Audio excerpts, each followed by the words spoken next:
Alright everybody, welcome to a new video here on my channel. This is the first video in a 4-series part.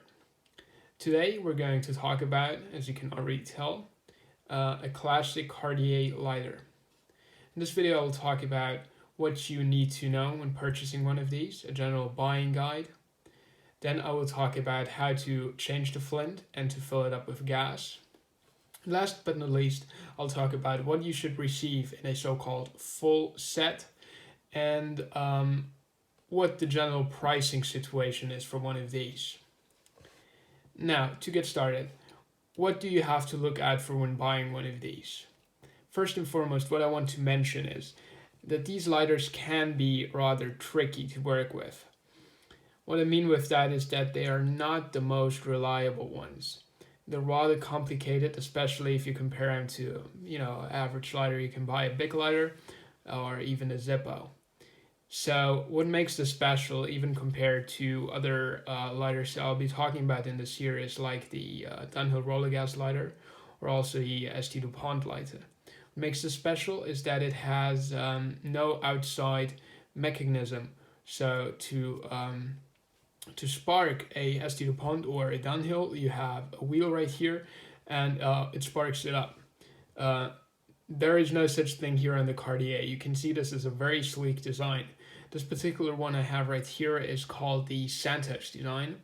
It is inspired by the period Cartier Santos watch, which was actually one of the very first, if not the first, wristwatch designed for a Brazilian pilot called Santos Dumont. This is a very classical 80s design. It was very popular in the 80s, particularly in this two-tone design, and this particular lighter is also from the 80s. Now, if you look here on the bottom, you can see it is Swiss made, and you have several things down here. So first, you have this little lid that hides the gas filler valve.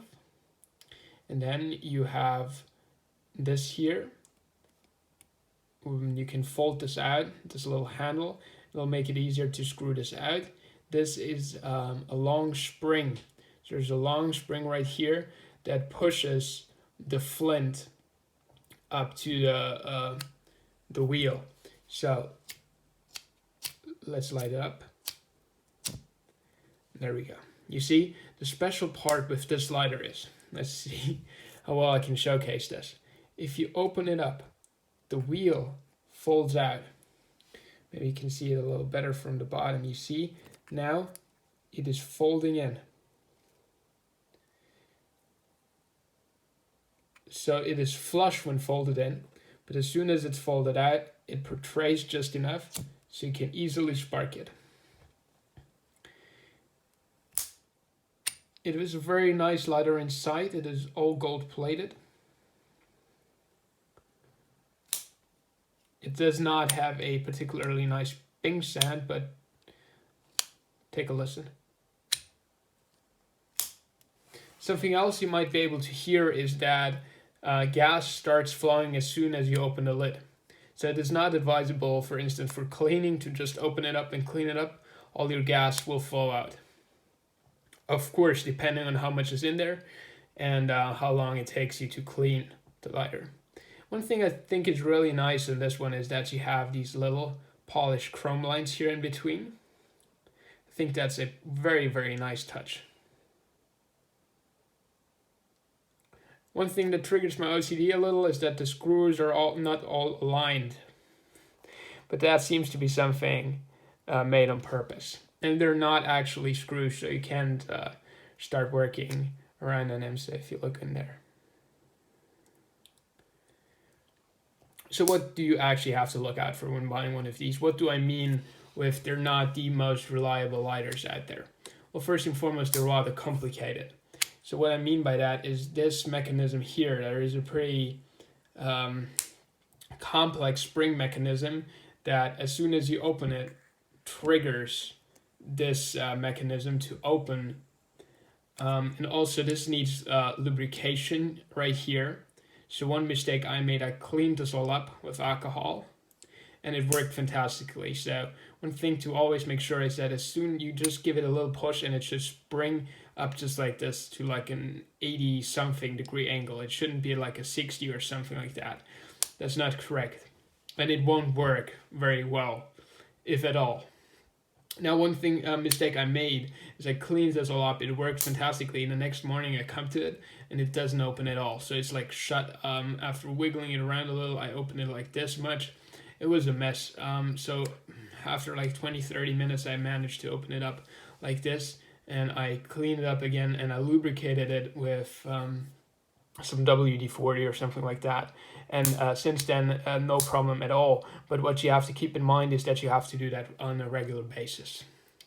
Also, when you do that, what can happen is oil overflows really fast and it goes down here onto the Flintstone and it clogs up the whole system and it won't work anymore. So that's something that happened to me just before this video actually, because I wanted to lubricate it, I wanted it to work fantastically, and I messed it all up.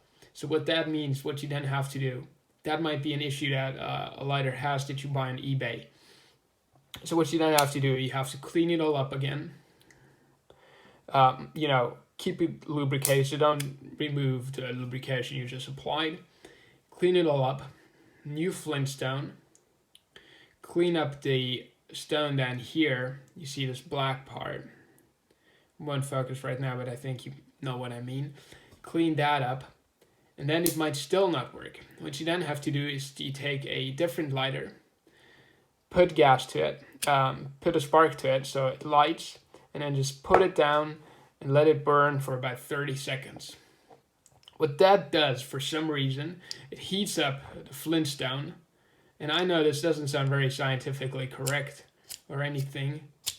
Now you see, there we go. But it works perfectly after that. So I tried it for about 20 minutes, didn't do anything. Then I remembered that trick that you have to light it, and it worked right away. So let's see if I open it up now.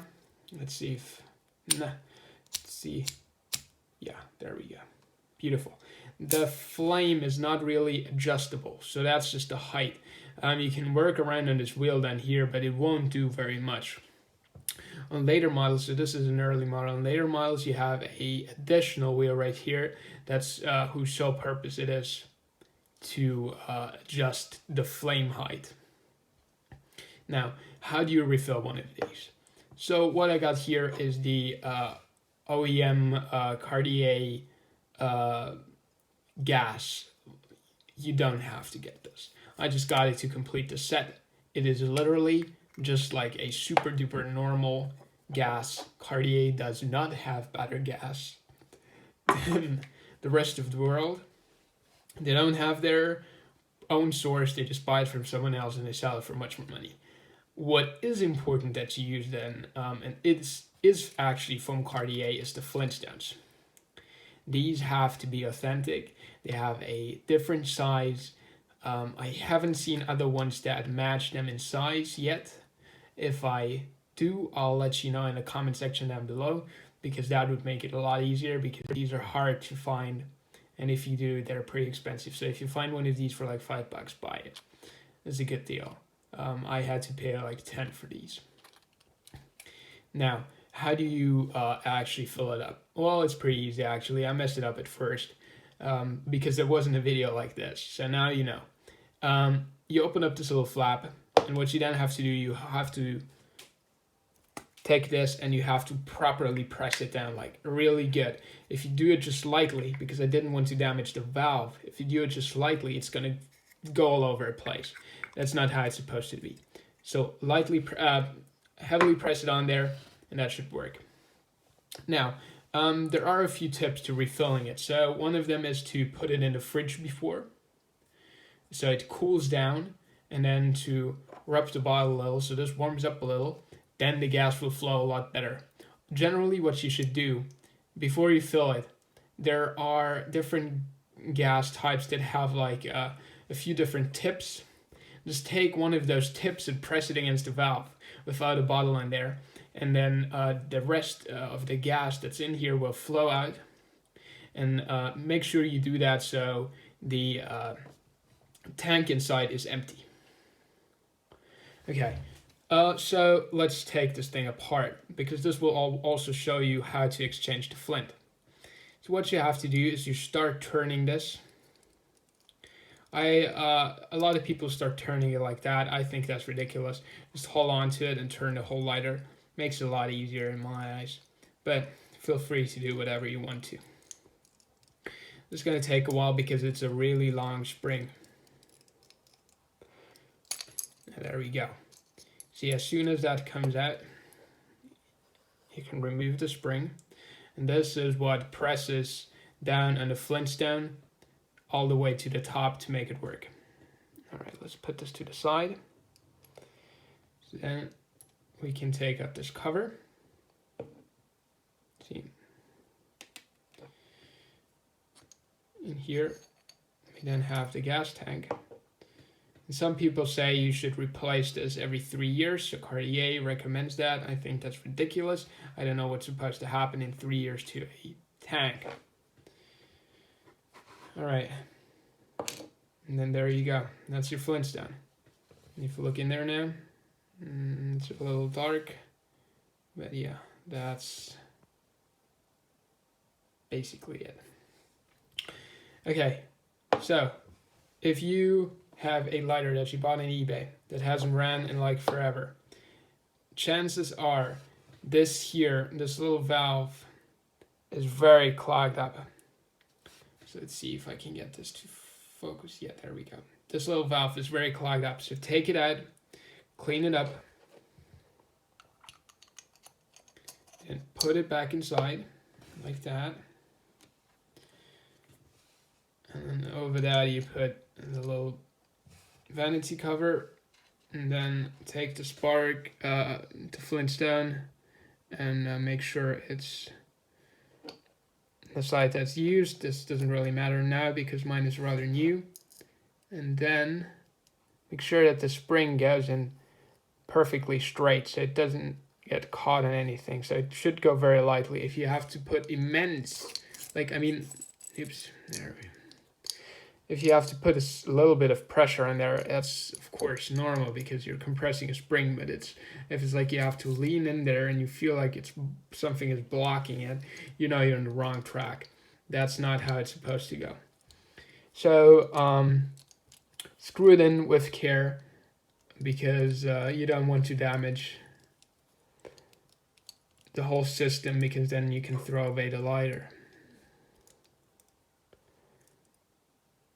You know, because then the thread might be cross-threaded and you don't want that.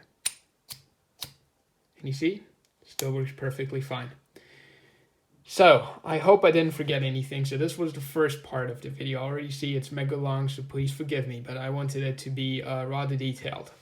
So this is the first part of the video. What you have to know when buying one of these. And also I refill it and yada yada yada. Now, what do you get with this lighter? Okay, in a best case scenario, you get a few of these. In a perfect world, you also get one of these because it's just cool and completes your set. Now, then there are these booklets. Now, this is the certificate of authenticity. Now, what's in here, usually it should be stamped. Mine, for some reason, is blank. As you can see right here. Let's put this in focus. This is how it should look. This is a blank certificate. So what you have in here is basically just some warranty information and then some space for when it got a service, which basically not one ever got. This is like your service history or your service booklet in a car. Now this is the user's manual. It is black, and here you have some images that show you how to fill up the lighter and how to change the flints, and it generally has some explanations, and that's that. Now what you saw there is a little tool, and that tool comes here in this sleeve, and you use this as shown in the manual. Use this to take out the cover, because the cover might sometimes be a little stuck in there. But as you saw, if you moved it out a few times, there is no need for this device. But obviously, it's nice if you got it. Okay, let's put this all back where it belongs. So this is the stuff you should get.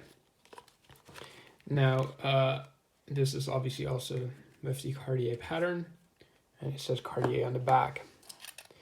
So to the box is a typical Cartier box. It is top hinged or back hinged. That's how it's supposed to look. On the bottom side it just says Cartier.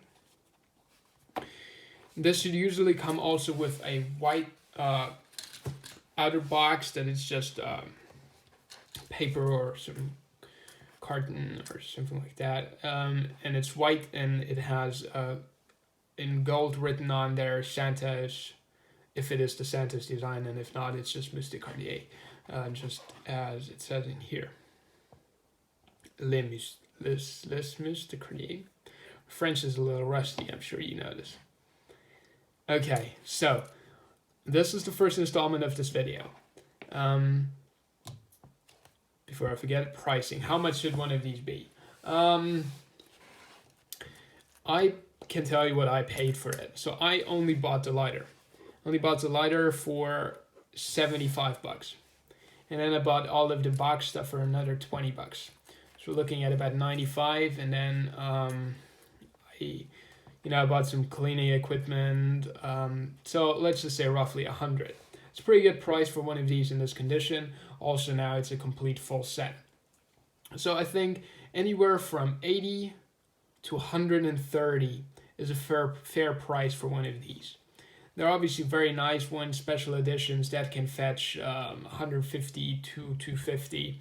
There's basically no limit if you come to Cartier stuff like this. If you get one for 60, chances are it's pretty rough. But if not, it's a pretty good deal. If you get one for 40, even if it's rough, just get it, dude. It's a cool thing. Okay, what do I use it for?